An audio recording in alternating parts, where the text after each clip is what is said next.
Hey, everybody. I'm Jane. And I'm Sarah. And you're listening to the Medium Curious Podcast, the show that's inviting you to take a ride on the ship, the Medium Ship. Sure. Oh, yeah. All aboard. All aboard. Train. Ahoy. Ahoy. Okay, on today's episode, we are chatting with Jaime Breeze. She is a pet communicator, and she specializes in pet reincarnation. You want to meet her, Jane? Oh my gosh. Yes, I love Jaime Breeze. I love her podcast. I love everything she's doing. So yes, let's meet her. Let's do it. Okay. Yay. So we have Jaime Breeze with us here. Yay, Jane. I've met her before. You haven't. Well, you are an incredible pet communicator, and you communicate with pets that haven't crossed over, and you also communicate with pets who have crossed over. Mm-hmm. And you're also a medium, so you communicate with people too. Yeah. Who've crossed over. Yeah. So Jane and I are just fascinated by that. By you. We have dogs. Yeah, by you. And we both have pets. And so Jane, I had a reading from Jaime maybe 6 months, 9 months ago. I think maybe a year ago? I think you and I met a year ago. It was about a year ago? Yeah. And she tapped into my little dog, Trixie. And she explained the way that I pet Trixie's face, which is like I just smooth down all of the fur on her little face, and I just kiss her. And she described the way I pet her face, which is really funny because that's very unique, right? Yeah, she won't let me pet her in some other ways. She's kind of like a little. She likes things the way she likes them, but that was exactly how. And she also talked about white flowers and green grass. And every day when I walk her, I let her off leash in this big stretch of grass. And there's little tiny white daisies and then dandelions. And she loves to eat them. Like dandelions that have gone to seed. She'll just gobble them up like Miss Pac-Man, one after another. And I was like, there's no way you could have known that. There's no way. Oh my gosh. I love that. I love it. Yeah. And no, I can't obviously remember that reading. No, of course not. Yeah. About you guys. But once you're done a reading, it's gone. Yeah. Gone. Oh, but the other cool thing about that reading, Jaime, was that you were able to see my deceased dog, Charlie. You brought her through her name. You're like, I'm getting a dog named Charlie. And I had a beagle named Charlie. And then you also were getting a black lab. I didn't have a black lab, but my mom had a black lab. Oh, wow. And you were also getting the fact that they were with her. There was something going on with her. And later that day, my mom got in touch with me that her lab that she has right now had been in a little bit of an accident. He had gone after the tires of a truck and he needed surgery to, fix his mouth and his lip. Oh. And you in the reading were just, it was really interesting that dog came through to show you that he was really with my mom for some reason. Oh. But then when I talked to my mom later in the day, it's like, oh, that really makes a lot of sense. That's so interesting. So interesting. Yeah. Aren't animals just so cool? Yes. They just hold so much wisdom and knowledge, whether they're in a body or on the other side. And they are truly like guardian angels to us. Aw, I love that. I have a question for you. When you kind of came online and you began to do this, did you sort of start with humans and go to pets, animals, or did animals come through? Can you tell us a little bit about how you came online and how you really came to focus on the pet communication? I have had a major, major bond with animals since I was a child. And I was shocked when I found out my parents weren't communicating with our cats. And I was just like, what do you mean you don't talk to them? And I must have been 3 or 4, literally. And I remember when I was born. So I have this weird long-term memory thing. That's cool. Yeah. And so I was just shocked. And then, I kind of brought it up to some friends of mine and stuff. And they're like, huh? And I'm like, seriously, do people not talk with their animals? And I don't mean telepathy, but I just mean conversing and telling them like, hey, I'm going to school. I'll see you later kind of thing. So I've just always had this deep, profound connection with animals and very empathetic towards them. And, you know, I've always honored their amazement. You know, I just always felt they were so different.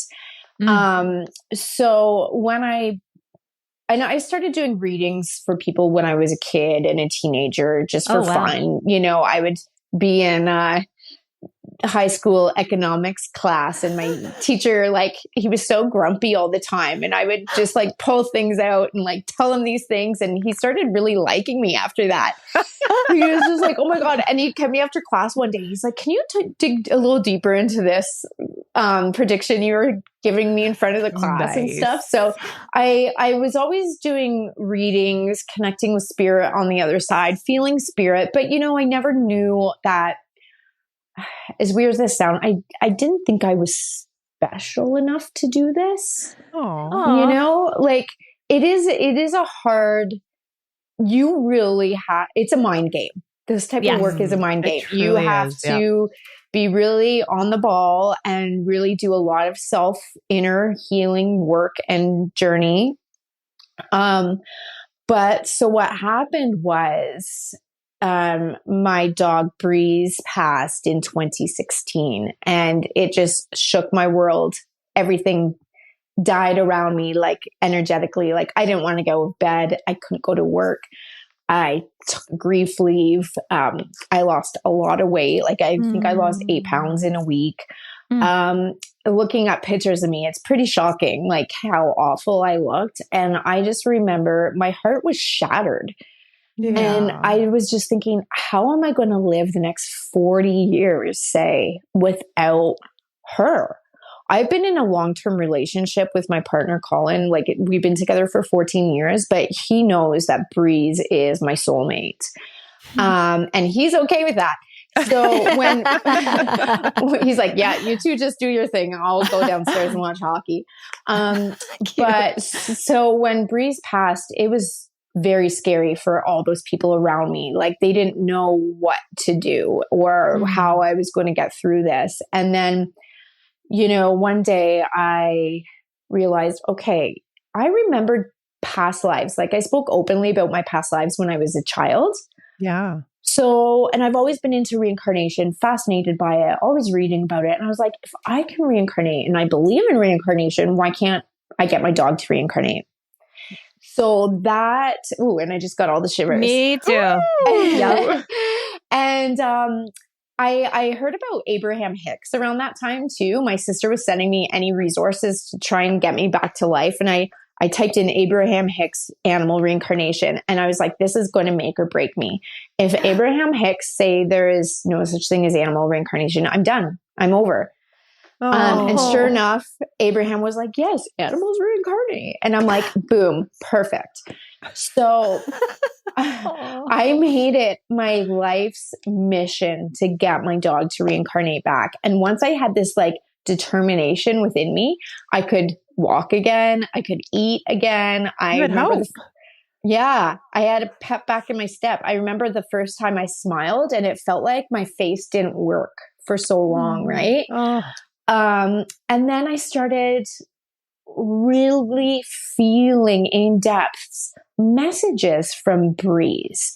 And I'm very clairvoyant. So I was starting to see things too.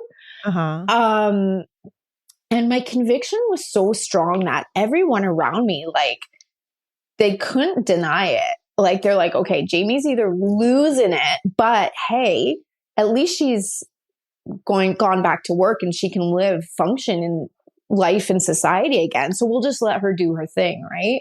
Yeah. But I had so much conviction that Breeze was coming back.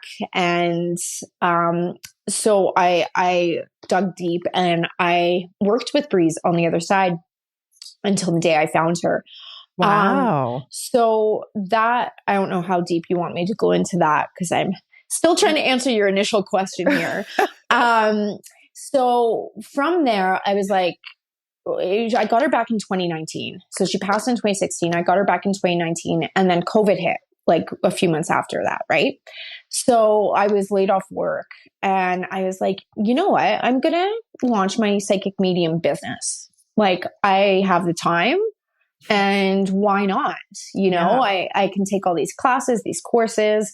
I think a lot of mediums came online during that time. You know, for the same reasons. Yeah. And it really taught me that you can do this internationally, like remotely on Zoom, like Riverside podcast. Like, you know what I mean? There's so many aspects to it. You're in Canada, right? You're I'm in Jasper, Canada. Alberta.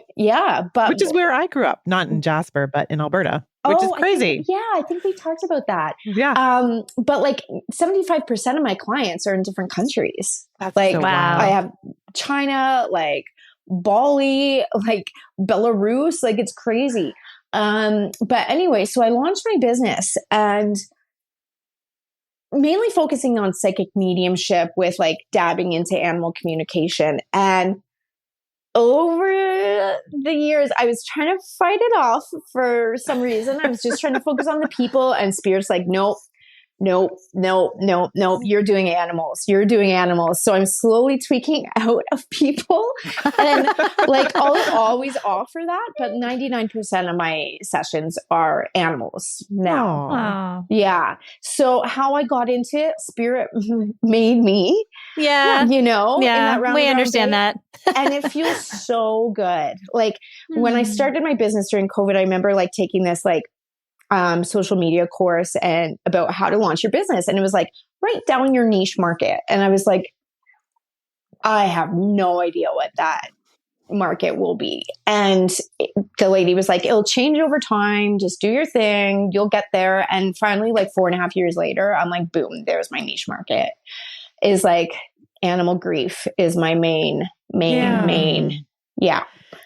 Yeah, for anybody that's ever lost a pet, they totally understand that grief. I mean, it's just extreme. It's extreme, yeah. Well, what I found when I was grieving Breeze, there was no help at that time. Like maybe there was, I just didn't find it. Yeah. But I went to a human grief counselor here in town, and I left feeling worse than when I walked in. Like, geez. I don't think it was really taken seriously, and I didn't get any resources. Like, I kind of expected to walk out with like a journal or like do this, you know? Yeah. And I was like, seriously, this just feels awful. There's got to be more to it. And, you know, and now with the way things are on social media and stuff, I do see more and more resources and options for people. Like people are specializing in pet psychologists, like pet grief. And that is so amazing. I love that. Yeah. Well, you know, I have a question. So I have a dear friend. I live on Kauai in Hawaii. And I know it's like that.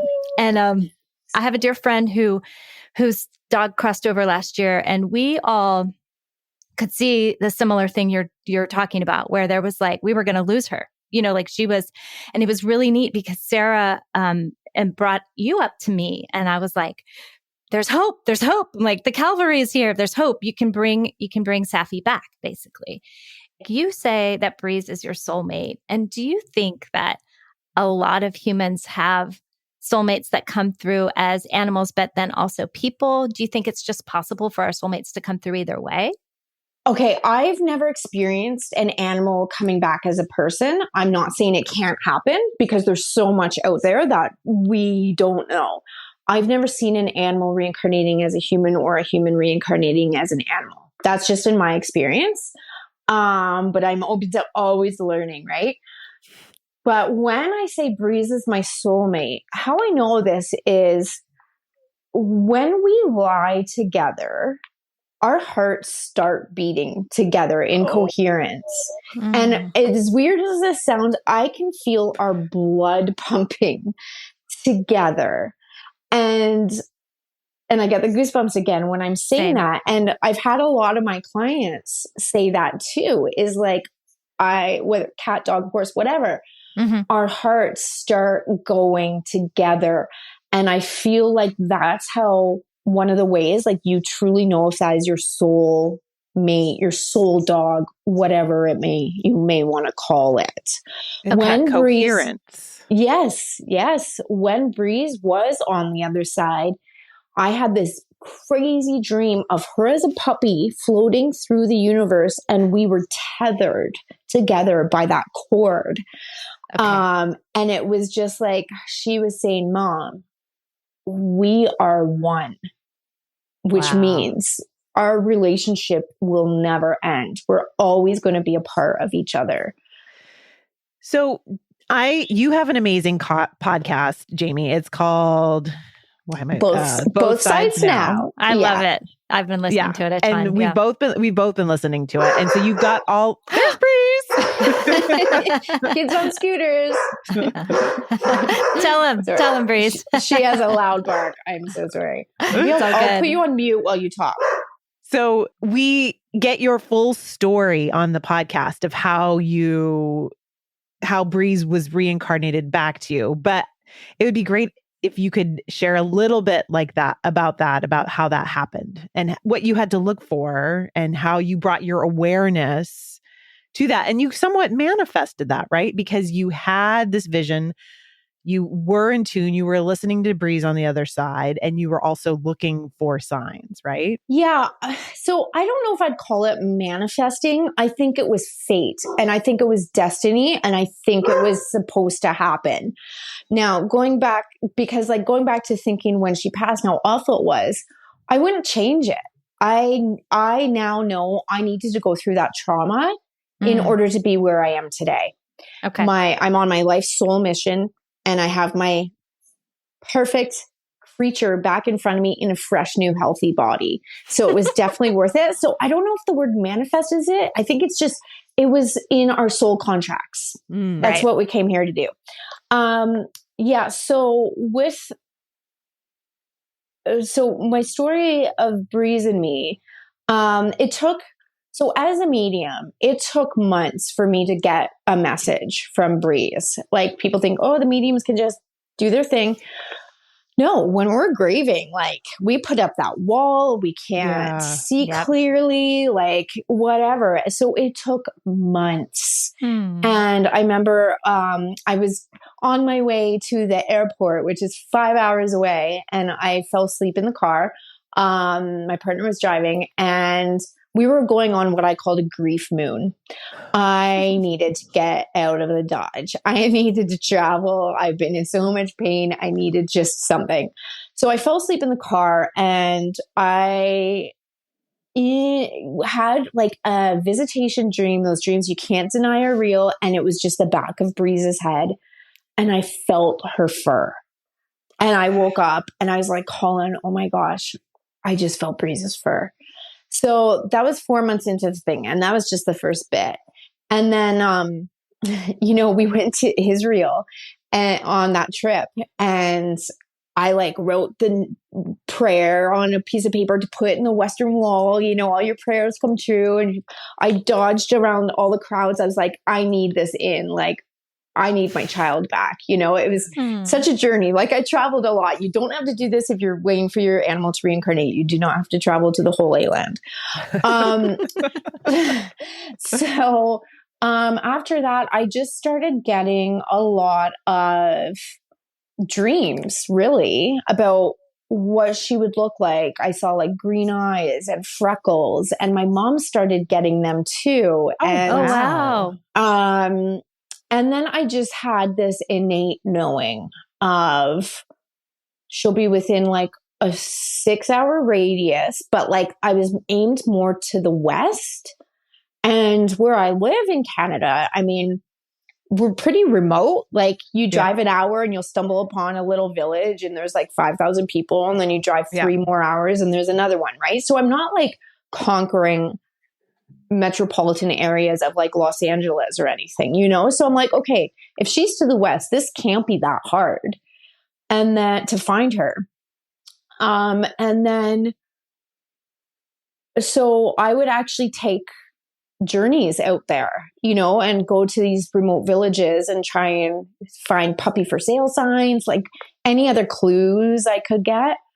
And then, the dream that really signified everything, I dreamt of outer space again, like the universe. And in gold letters, it said Zoe, Zoe. And there was like blue butterflies around it.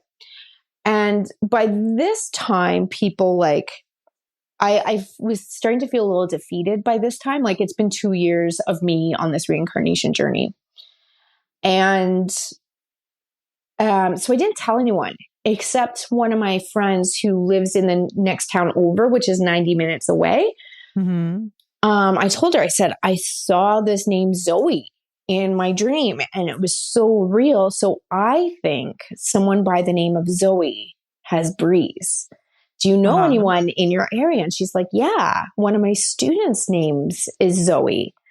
And I was like, oh my gosh, Kate, tomorrow when you go to school, she was a teacher, grade 4 teacher, you need to ask this kid, do you have puppies for sale? So my poor friend, she goes to school the next day and she's like, hey, Zoe, do you have any puppies for sale? And Zoe's like, no. And so she texts me at recess. She's like, no, Zoe says she doesn't. I'm like, she does. Ask her if her aunt, her cousin, anyone in her bloodline has dogs for sale right now. And so my poor friend, like I was like harassing her. And like a good friend. Yeah. And she would ask for the next 3 days, are you sure, Zoe? Are you sure, Zoe? And Zoe was finally like, Miss D, stop asking me. I don't have puppies.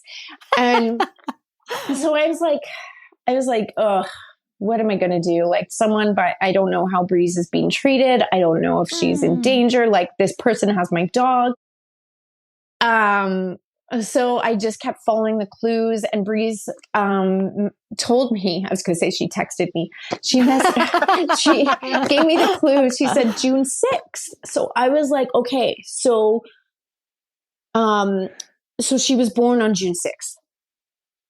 I was pretty firm about that. I was like, okay, so she was born on June 6th. So they need to stay with her birth mom 8 weeks. So this gives me like August. That's when I really started like pounding the pavement. And I was even going to these towns, like I said, but if I'd see kids on the street, I'd stop and roll down my window and ask them if they had puppies for sale. And then my dad, he was on the phone with me and he lives on the other side of Canada. He's like, Jamie, you need to stop that. People are going to think you're like a kidnapper. So I was like, yeah, you're right. So I was going to all these dead ends and I was getting so frustrated.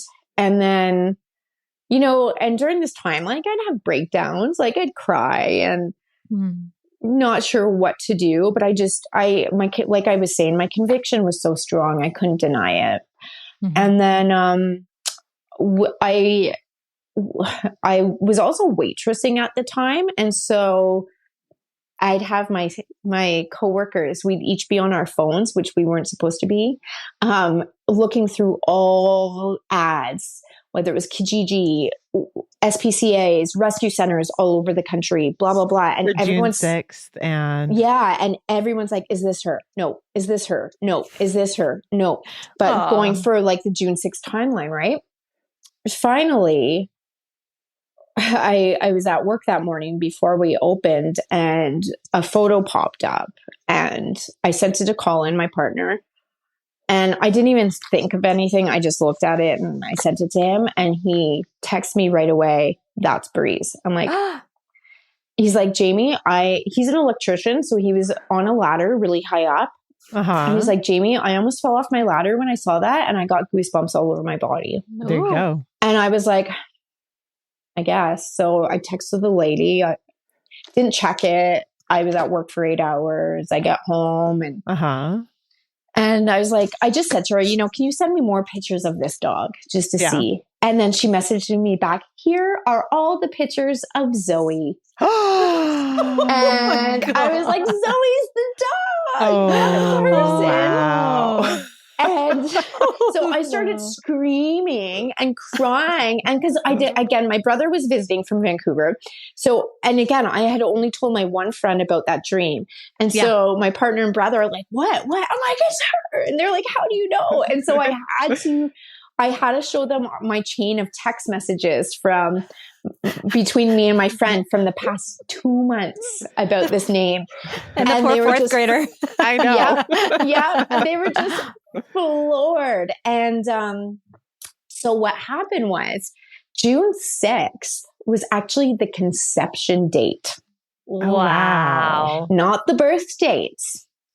So I was a little ahead of the game when I was pounding the pavement in these villages, you know? So, yeah. I called my friend. Wild. Yeah. And I told her, I'm like, should I buy like Zoe, like some candy or something? And she's like, Jamie, just drop it. Yeah. Leave this Leave the girl alone. Leave this poor child alone. Like, thankfully her mother hasn't come to the school and said that she's been like harassed each day asking for puppies. But where are your puppies? When we drove up, I instantly saw Breeze, and she was kind of waiting at the fence, almost like she was waiting for us. And I just remember grabbing her, and it was just this acreage, and it was just covered in mud, and she was muddy all over me, and I didn't care, of course. But like I envisioned like rainbows and soft classic rock music playing while we embraced, and it was totally the opposite. But and then I kind of told the lady, I was like, I think it's my reincarnated dog. She's like, oh no, it's probably not. You just need another one. And Colin, my partner, was like, shut just quiet up. Don't say anything. Don't rattle her mind. But I didn't care what she said because I knew. Yeah. I knew. Yeah. Wow. Incredible. And so that's how we reunited. That's amazing. And then, so now you have all these stories of people who have found their beloved soulmate pets again, right? Mm-hmm, mm-hmm. And anybody who wants to hear more of these stories, like just check out your podcast, because the way you tell them all, it's like following these little clues, following the magic, like following the signs, and trust. It's like trust, right? Yeah. So what we do is like my clients booked animal mediumship reading. So we connect with their pet on the other side and then ask, when are you coming back? And if so, like, can you kind of give us a timeline? What needs to be done? And sometimes it's really quick and easy. Sometimes there's a bit more depth to it. Every journey and situation is different, but you're absolutely right, Sarah, is like, it's building the puzzle pieces back together. Yeah. Like you can get clues and you think you're there. And then it's like, nope. But what happens is it's the animal saying, hey, you are on the right track because this is what I told you would happen.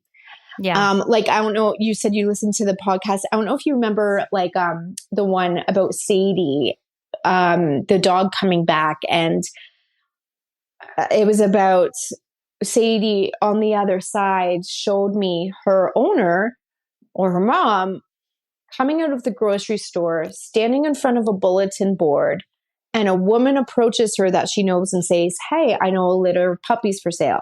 Wow. So that happened. Oh my gosh. My client went and followed this lead, but her dog wasn't in that litter.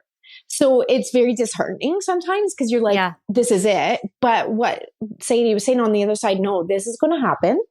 And this means you're on the right track. Keep going, keep going. Yeah. So I was just, just to continue on to that point, I feel like that's a lot of what we're doing here on the podcast is talking about all of the synchronicities and the signs, and how I love that a lot of your stories do have those, and it feels like a derail, but it's really not, right? Yeah, it's really not.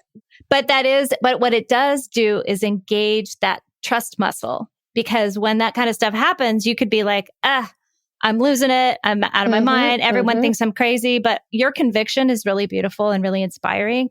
And then the fact that you've enabled that for so many clients and so many stories that have the similar, and they do have like a hallmark, right? Like you do hit the like all is lost moment, kind of like, most stories told in cinema, like you're in the dark forest, the flying monkeys are coming at you and you're like, they're never coming. I'm like completely out of faith, but then some little sparkle happens, like the Zoe dream, and you stalk a poor kid. Like, like there's always like some little like, Yeah.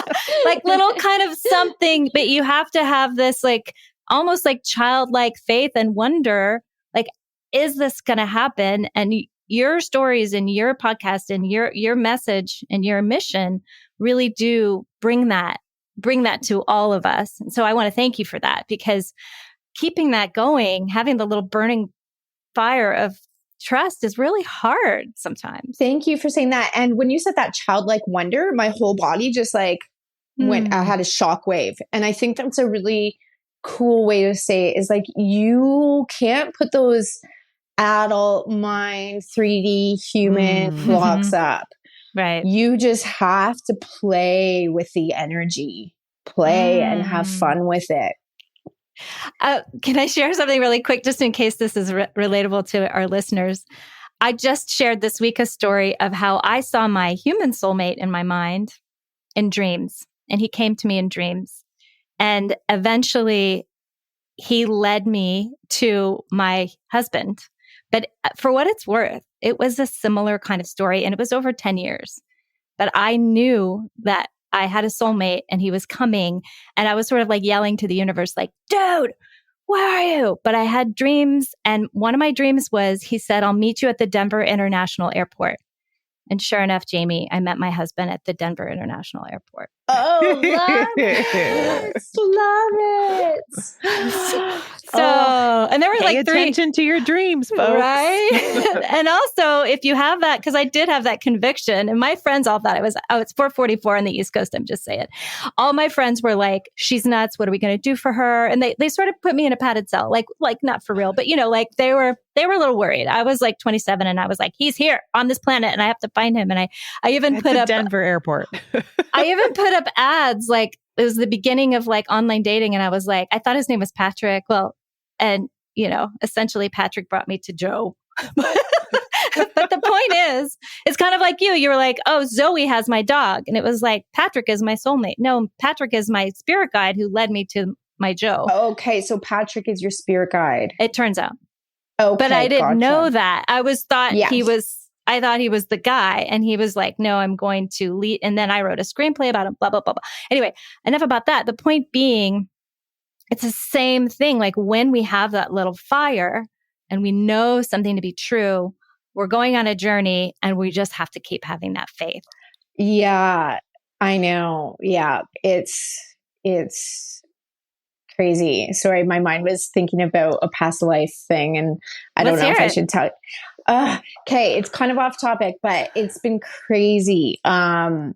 So I was doing a journey meditation that with this woman that Sarah and I actually met through, and I've always been terrified of the Atlantic Ocean. Always. I've known I've drowned in it. My mom claims her and I were on the Titanic together. All this stuff, like it's been going on since I was a kid.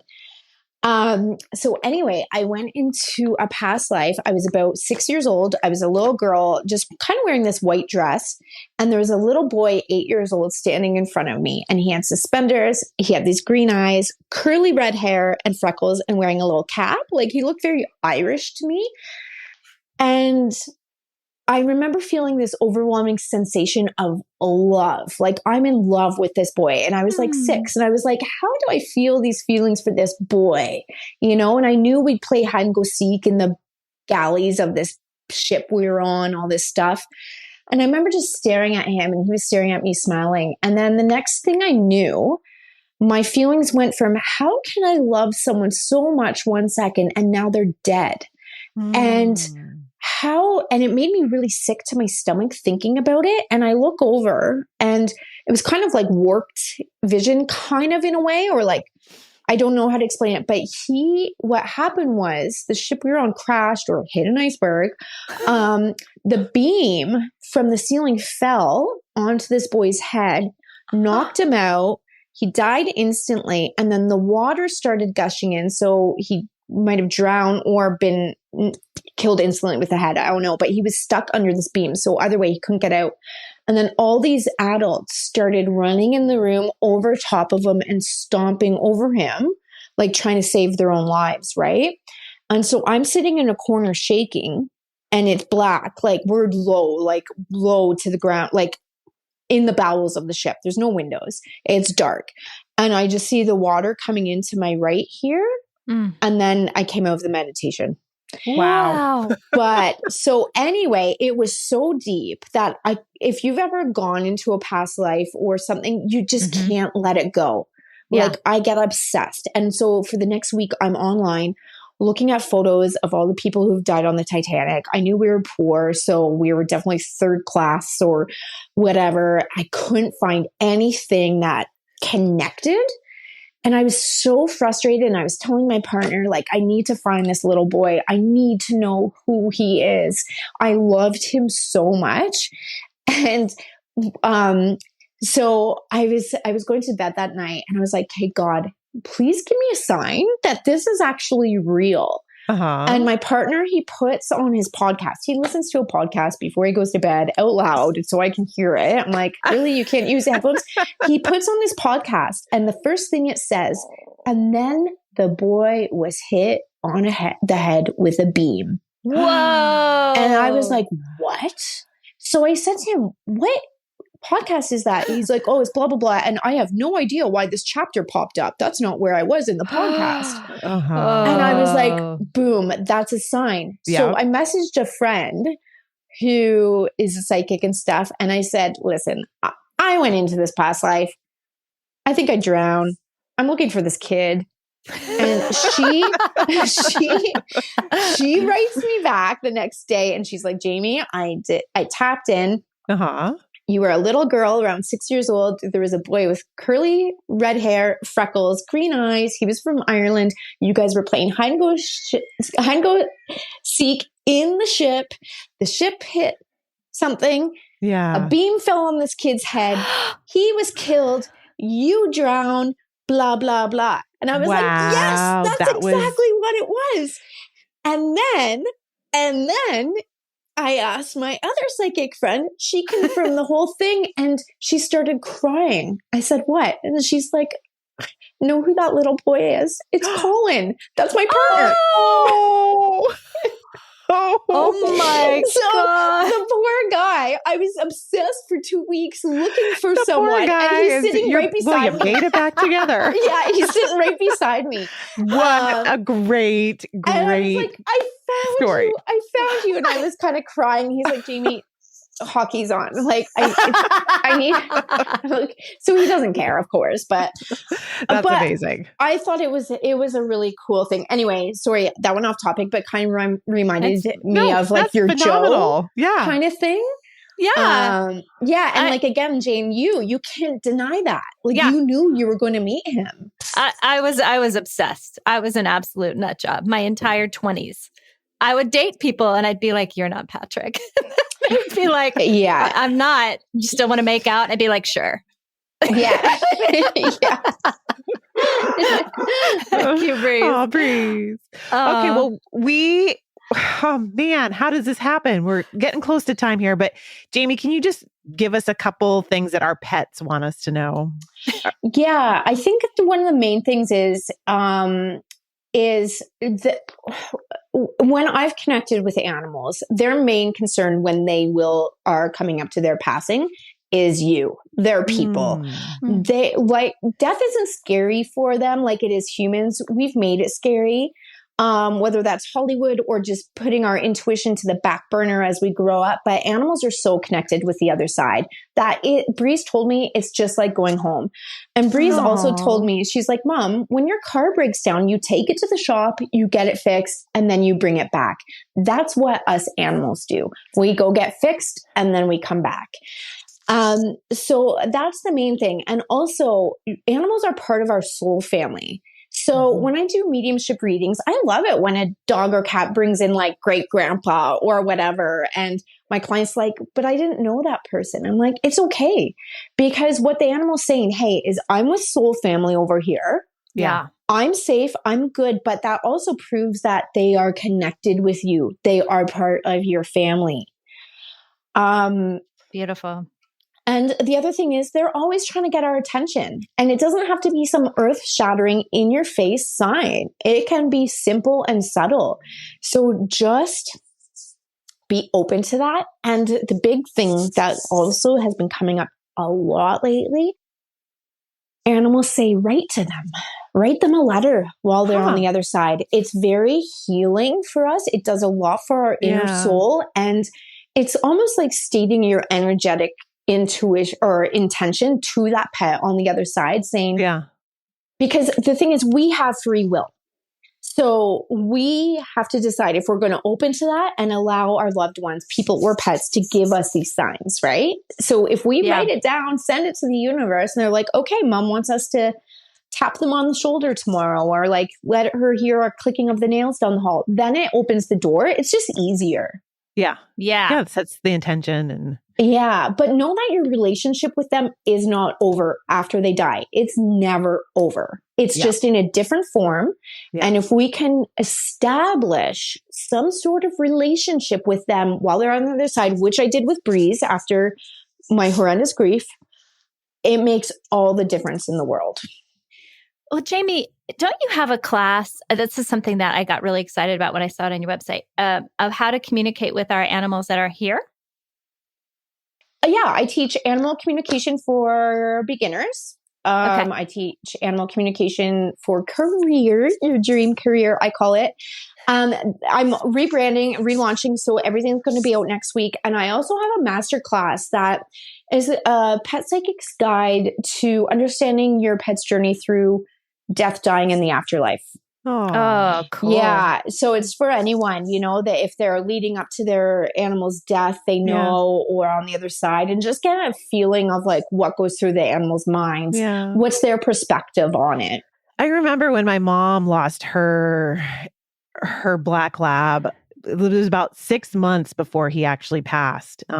He came to me when I was meditating and kind of let me know that he was ready to go. So then when my mom mentioned in a couple months that it was getting time for her to put him down because he was not doing well, that just gave me peace to know that she knew, and to know that, he was at peace. Mm-hmm. So yeah, it's all so interesting. Oh, wait, and so valuable. One more question before you run away, Jaime.